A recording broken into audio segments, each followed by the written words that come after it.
What is up guys, it's your boy Swollam here, back with another Classic WoW Season of Discovery video for you. Now, classes have been going through some changes recently. We have covered pretty much all of them on this channel, and we're covering this one as well. This one covers multiple classes that have gotten fixes, both nerfs and buffs pretty much, so we're covering everything today. Hopefully that will keep you up to date on everything happening on the tuning side, and I believe this is happening to make more classes in line with each other. Some are vastly overpowered, and some feel kind of weak. Either way, let's get into the blue post. We have 3 separate ones to look at today, so this is the first one obviously, and we have 2 more to look at covering other classes as well, or at least one more class. So for this one, Blizzard has pushed hotfixes for Season of Discovery, adjusting Rogues, Saber Slash and Deadly Poison, as well as fixing Seal of Martyrdom and Shamanistic Rage, only granting mana to party and raid members, as well as other fixes. Let's read through them. This happened December 5th, it is currently December 6th, so this is from yesterday, but it was happening while I was sleeping. So Seal of Martyrdom will no longer grant mana to nearby allies who are not in the Paladin's party or raid. This was kind of an oversight, I guess, which just happened, and I'll say this is happening to hunters as well. If you're not even grouped with a hunter, you can still get the, what is it called? The aspect of the hawk, right? I was not in a group with a hunter, and I still got affected by this, which I'm not complaining about. I'm just letting them know that I was not in a group with a hunter. I was standing 5 yards away from the hunter, and I got that buff from that hunter while I was questing. So that's it. Shamanistic Rage will no longer grant mana to nearby players who are not in the shaman's party or raid. So just some weird fixes there, nothing really, no buff or nerf if you ask me. It's just a change. It's not supposed to give things to people that are not in the group. Then we have, it is no longer possible to have 2 copies of the Mangle debuff active on a target. A slight, not even just a slight, a big Feral Druid nerf if you stacked Feral Druids for raids, which I know quite a few raids did. They had 2 or 3 Feral Druids, well 2 in the most part. And they also had a 3rd one that could go healer when necessary. So 2 Feral Druids would get 2 separate copies of Mangle, increasing damage taken from bleeds, which means that your rip would deal insane amount of damage, and it made Feral Druids be really overpowered. Well, really overpowered, it was a 30% DPS increase only on your bleed. Either way, this was necessary. It wasn't really supposed to have 2 copies anyway, so it's fine. I even play a Feral Druid and it's fine.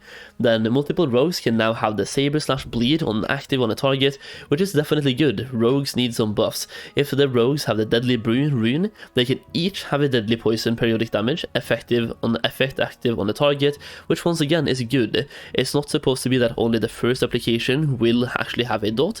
It's supposed to be for every single rogue, in which case previously, if you brought 2 rogues, one of them would be massively cocked by the other one getting the Saber Slash bleed and the Deadly Poison, right? Only one rogue would get those effects. Now, both can get it, if you have 2 rogues. Then you have Pattern Phoenix Bindings has been temporarily removed from the merchant faction vendor while we work to resolve an issue with the recipe. Good thing I bought the recipe. Let's just see if I still have it though. But either way, those are the changes. Let me just scroll down so you can see that one. Those are the small changes in that one hotfix, and they even go further into the rogue hotfix as well, talking a little bit more about why they're doing this. So today there was a good change to how rogues Deadly Brew, Saber Slash and then Venom runes work while in groups with other rogues in Classic World of Warcraft Season of Discovery. Now all of these runes abilities work like you would expect. 2 rogues, 2 Deadly Brewers, 2 stacks of Deadly Poisons on the targets, and no problems at all. Prior to this change, the Deadly Poison that triggered from the very powerful Deadly Brew rune could only be applied by 1 rogue per target.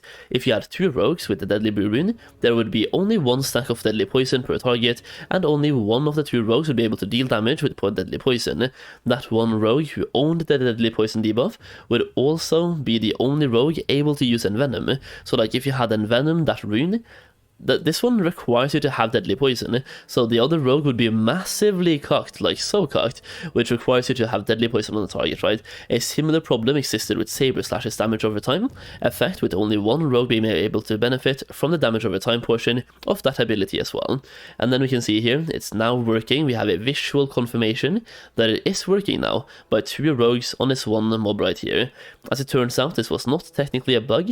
This behavior with debuff that stacks up multiple times in the same flame effect debuff slot is an accurate behavior on classic hero servers. While it is not technically a bug fix, the folks at Blizzard saw the problem with how these runes are implemented and acted quickly to allow all rogues to enjoy their new and exciting runes in Season of Discovery. I'm gonna say, rogues still need buffs. I'm gonna be that guy. Rogues still need something because they feel kind of underwhelming compared to everything else, but they're really good in PvP. So like, I don't know, a raid buff, a PvE buff, but not a PvP buff if possible. I don't know how that would work though. We do have one more thing to look at, and you know it's hunters. You know it's hunters. They've been going through hotfixes left, right, and center. It's been a roller coaster, hasn't it, for hunters? Started off being really overpowered with the explosive shot rune, then that got nerfed, they found something new, this gets nerfed, and they're like, what's gonna be the next thing? We keep finding like something overpowered. So first of all, it was the explosive shot rune, which got nerfed to the ground, and then we found a pet, the scorpion pet, and now that's getting nerfed? Man, dude, hunters are still really good though, I'm not gonna lie. So hunter hotfixes, Scorpion Poison no longer interacts with kill command, and other changes has been reverted. We'll read through everything here because Agwend goes on Twitter to talk about everything as well, why they're doing what they're doing, and exactly what they are doing. A couple hunter bug fixes are being partially reverted today due to unintended side effects with attack power to spell power conversion and aspect of the lion.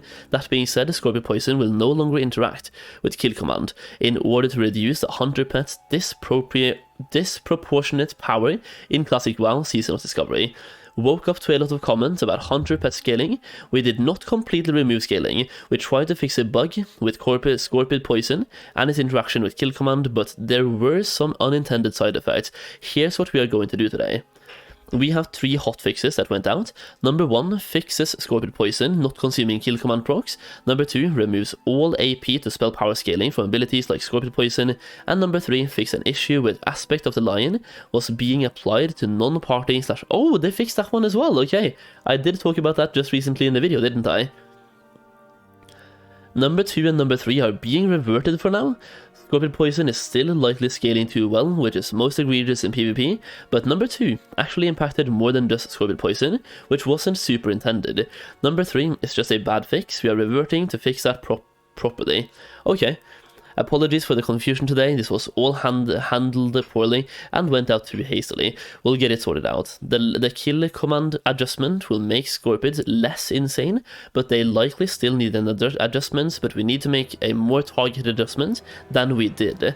Bonus clarification post, I also believe the fix for kill command won't cause Scorpion Poison to consume kill command. It will just make kill command not affect Scorpion Poison at all. Wanted to clarify that since I referred to it differently above. As explained by Josh Greenfield, the goal was to reduce the disproportionate power of Scorpion Poison, as well as fix an odd bug allowing aspect of the lion to affect players not in the hunter's party. That being said, the changes had unintended side effects, affecting more abilities than just the major offenders. The only actual adjustment going forward is no longer allowing Scorpion Poison to consume kill command, meaning the already powerful ability won't be able to benefit from that large damage increase any longer. The producer notes that the hunter pet ability will still probably need further adjustments to reduce the power, but they will make a more targeted one in the future, rather than something as far-reaching implications as a first attempt. So I guess the Scorpid will still be the best pet for hunters for a little bit. We'll see. Maybe something else pops up that is even more insane. But the thing is, if you find something insane, it seems like they're on the spot and nerfing it when they need to, and they're trying to make classes more like in line with each other, instead of one being overpowered. But for hunters, it's definitely been a roller coaster, and it's been a fun one, because you keep finding something overpowered. And looking at the DPS meters in this video, like, the Scorpion Poison was dealing way too much damage.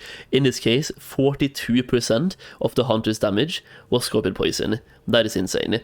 Either way, that's the video for today. Those are all the updates we have on the class changes so far. Just wanted to keep you up to date on what's happening in like the what is it called, patching, the class notes and everything, right? Just making sure you are aware. If you're playing any of these classes, now you know. Either way, if you enjoyed the video, leave a like down below. I am live pretty much right now. I'll be live for the next probably 12 hours, depending on when the video comes out, talking about Season of Discovery and playing my alts. Actually, we're doing raids today as well. It's raid reset day, so hopefully we're doing a 7 out of 7 BFD today. Either way, that's the video. Hopefully you enjoyed. Yeah, Thank you for watching. I'll see you again very soon, or I'll see you on the stream. Peace.